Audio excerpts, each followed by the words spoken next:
Bonjour et bienvenue sur cette quatrième vidéo de présentation de personnages issus de ce bundle de créateurs de contenu de la pop culture française. Aujourd'hui, on va parler de quelqu'un de très particulier puisqu'il s'agit de monsieur Chichounet.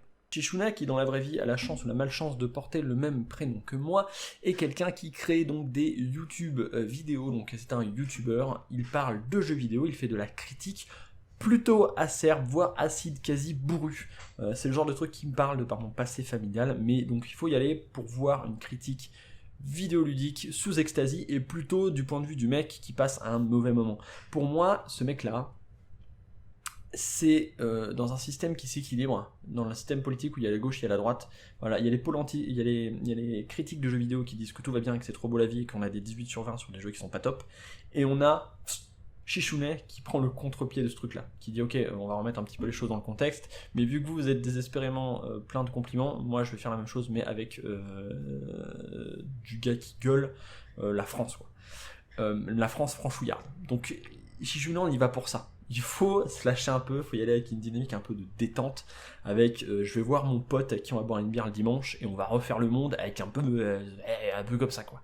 Et moi ça me parle, puisque c'est comme ça que j'aime bien passer l'après-midi. Vous me connaissez, moi j'aime tous les types d'humour, l'humour noir, l'humour fin, un petit peu acerbe, j'aime bien, on peut me faire rigoler vraiment avec tout et n'importe quoi. Et au même titre qu'une bonne blague beauf, franchouillarde, me fait tout autant rire. Un bon vieux comme ma bite, placé au bon moment, me fera tout autant rire qu'une bonne blague bien fine, bien réfléchie. Chichounet, on a échangé avec lui par mail. Il a bien entendu répondu et accepté, sinon on n'en serait pas là. Il a reçu le jeu, il a dit ce que vous faites les gars, c'est de la bonne cam, vous êtes des tarés. Je suis chaud pour avoir un personnage à mon effigie. Et on a réfléchi ensemble, on a parlé, on a échangé, et de cette collaboration, de ces échanges, sont nés ce personnage-là que je vais vous présenter tout de suite. Le perso de Chichounet, ce qu'il m'a demandé, et là on a été, il a dit j'aimerais bien avoir un personnage qui, un petit peu par la parole, prend le contrôle un petit peu en manipulation des gens, le côté un peu beau parleur, un peu tout ça, et qui derrière quand ça le saoule, il part et puis il assassine les gens parce qu'en vrai ça lui casse les couilles. Donc il y a vraiment le côté manipulateur qui peut trahir, il y a le côté manipulateur qui est toujours centré sur lui-même, il y a le côté beau parleur, et quand on a parlé de tout ça, échangé sur cette volonté-là, je me suis dit mais en fait c'est un pirate ce que tu es en train de me faire, quoi. T'es en train de me dire que t'es un mec qui est un peu beau gosse, un peu beau parleur, qui utilise son charme et qui au bout du bout s'il doit se débarrasser du mec il le fera, et moi ça m'évoque un pirate. Et je dis ok, visuellement on va partir un peu dans cette dynamique là d'un beau gosse pirate, et on va voir ce qu'on arrive à en faire. On est arrivé avec ce personnage là qui pète plutôt la classe, hein. Il a une espèce de profondeur, il a ce regard là, en même temps je suis beau gosse, t'as vu, j'ai confiance en moi, en même temps je peux te tuer juste parce que tu me saoules. Je trouve qu'il est particulièrement bien réussi ce personnage. On est parti comme d'habitude pour parler des compétences et des capacités et des caractéristiques. On va commencer comme d'habitude par les caractéristiques: vitalité 5, endurance 6, du classique pour un personnage, j'ai envie de dire, de ni défenseur ni magicien, il est à mi-chemin entre les deux. Force 3, c'est pas beaucoup, force 3, 8 en dex, 1 en int et 7 en foi, donc on est un personnage qui est clairement dextérité foi, pirate, donc probablement le dieu Calipe, le dieu de l'eau. Donc dex foi, ce qui veut dire que c'est pas un personnage qui va finir probablement avec des grosses armures, mais plutôt qui va partir sur de l'esquive, 3 en défense, c'est pas déconnant. On va s'intéresser maintenant aux capacités. Donc il est support force de frappe, il commence par supporter ses potes, c'est-à-dire leur donner un bonus de cette manière. Niveau 3, vicieuse incitation. Coup en endurance 1, ça coûte pas cher, c'est presque gratuit, c'est beau la vie. Sans perdre son tour, au prix d'un jet de foi supérieur ou égal à 12, Chichounet applique influence 1 sur un ennemi, ce qui réduit donc sa réduction de dégâts de 1 par influence qu'il subit. Donc j'ai un chevalier noir par exemple qui a 3 de réduction de dégâts, je fais ça 3 fois, il tombe à 0, ce qui veut dire que c'est une chip s'il n'y a plus qu'à taper dessus. C'est très fort quand vous êtes avec des alliés qui tapent avec leurs armes ou qui n'ont pas de quoi passer la réduction de dégâts. Passif, à la fin de chaque tour du MDD, chaque ennemi qui subit de l'influence inflige une fois ses dégâts à un de ses alliés à portée d'attaque. Donc dès qu'il y a un mec qui a de l'influence, à la fin de son tour, il va taper un de ses potes. Donc ils vont se taper entre eux. Ça c'est quelque chose qui nous a beaucoup, et quand je dis beaucoup, c'est probablement le plus été proposé. Un mec qui permet aux ennemis de se taper les uns sur les autres. La réalité, c'est que c'est pas fort du tout. C'est très compliqué d'avoir quelque chose d'optimisé.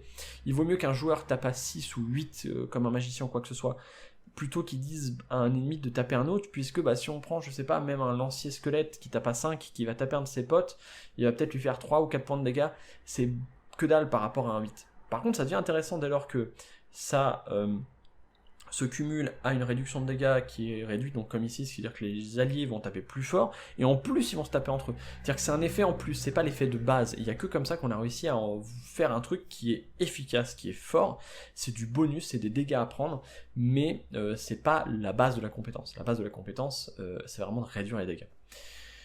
En revanche, à la fin du passif, chaque allié qui avait donc de l'influence perd un influence et gagne opportunité 1. Donc en gros le jeton, puisque ce sera un jeton, donc comme une petite pièce, se retourne et passe de influence à opportunité, et cette opportunité, dès le niveau 5, il va pouvoir s'en servir. Maintenant qu'il a incité les gens à faire des trucs, il va pouvoir faire niveau 5, odieuse trahison. Coup en endurance 2.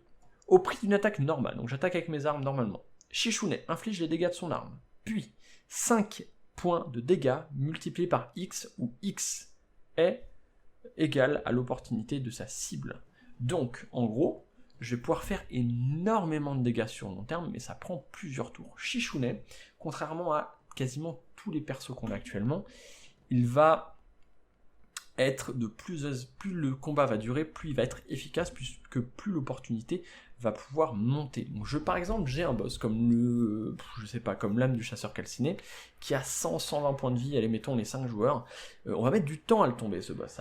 C'est des combats qui prennent 8, 3, 4, 5 tours, minimum, ça peut même être beaucoup plus long que ça.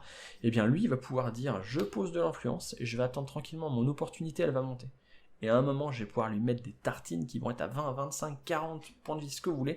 Par contre, ça prend 8 tours à monter, mais petit à petit, on va y arriver, et plus le combat va durer, plus je serai dangereux.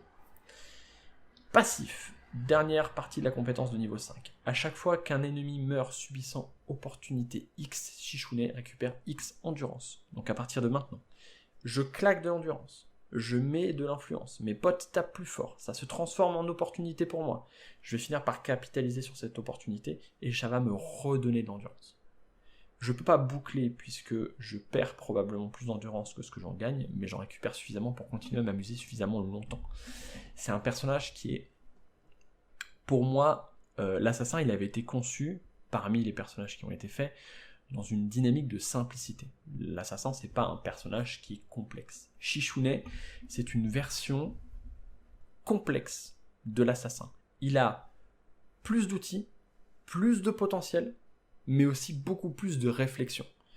Et cette réflexion, elle est hyper intéressante à jouer. C'est tout pour Shishune. J'espère que ce personnage vous aura plu, ce personnage qui incite les gens et qui les trahit derrière. Si vous avez aimé, toujours pareil, des pouces, des machins, prenez soin de vous, des gros poutous et surtout, jouez à des jeux.